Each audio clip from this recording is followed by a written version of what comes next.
Israel ने Iran पर जवाबी कार्रवाई कर जंग का ऐसा बिगुल बजाया है जिससे मिडिल ईस्ट में बड़े युद्ध की आहट सुनी जा सकती है। इसकी चपेट में कई बड़े देश भी आ सकते हैं। ताजा हमलों से इजरायल ईरान के बीच की तानातानी अपने चरम पर पहुंच गई है। इजरायल ने दावा किया कि उसके 100 लड़ाकू विमान ईरान के आसमान में घुसे और फिर ताबड़तोड़ बमबारी की। इस हमले में कई लोगों की मौत हो गई जबकि कई घायल हो गए। इजरायल ने राजधानी तेहरान समेत 4 ईरानी शहरों में भीषण हमलों को अंजाम दिया गया। इस दौरान इजरायल ने दावा किया कि उसके सैनिकों ने ईरान के कई सैन्य ठिकानों को तबाह करने में भी कामयाबी मिली। दावा है कि इजरायल ने ईरान समर्थित प्रॉक्सी गुटों को होने वाली हथियारों की सप्लाई चेन भी तोड़ डाली। इससे तिलमिलाए ईरान ने इजरायली हमलों को नाकाम बताया है, साथ ही इजरायली दावों को झूठा करार दिया है। इस हमले के बाद ईरान ने भी तेवर तीखे कर लिए हैं। ईरान के सुप्रीम लीडर ने इजरायली हमलों पर कड़ी प्रतिक्रिया दी है। अली खामेनेई ने कहा कि ईरान को लेकर इजरायल अभी भी गलत अनुमान लगा रहा है। इजरायल ईरान को नहीं जानता है। इजरायल अभी भी ईरानी लोगों की ताकत और उनके मजबूत दृढ़ संकल्प को सही ढंग से नहीं समझ पाया है। हमें अब उन्हें ये बातें समझानी होंगी।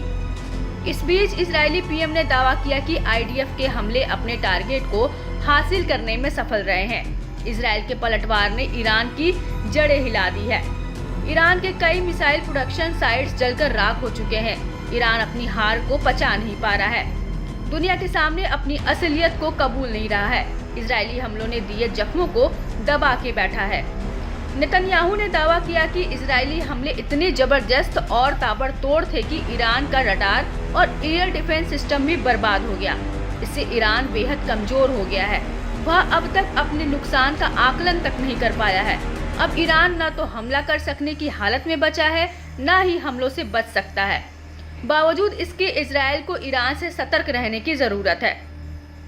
नेतन्याहू ने अपने जवानों का हौसला बढ़ाते हुए कहा कि इजरायल ने एक साथ 7 दुश्मनों से जंग लड़ी है, अब भी लड़ रहे हैं, लड़ते रहेंगे, लेकिन हार नहीं मानेंगे। नेतन्याहू ने कहा कि हमें दक्षिण में हमास, उत्तर में हिजबुल्लाह समेत इन आतंकी समूहों के आकाओं को भी खत्म कर दिया है। अब ये ईरान की कठपुतली बनने लायक भी नहीं बचे हैं। इजरायल पूरी दुनिया को बताना चाहता है कि उसके दुश्मन चाहे जितनी भी दूर क्यों ना हो, उसके पंजों से बच नहीं सकते। कोई ऐसी जगह नहीं है जहां हम जा नहीं सकते। बहरहाल दोनों ही देश अपने अपने दावों को सही ठहराने में लगे हैं, मगर इतना साफ है कि मिडिल ईस्ट में जारी तूफान के फिलहाल थमने के आसार दूर दूर तक नहीं दिख रहे हैं।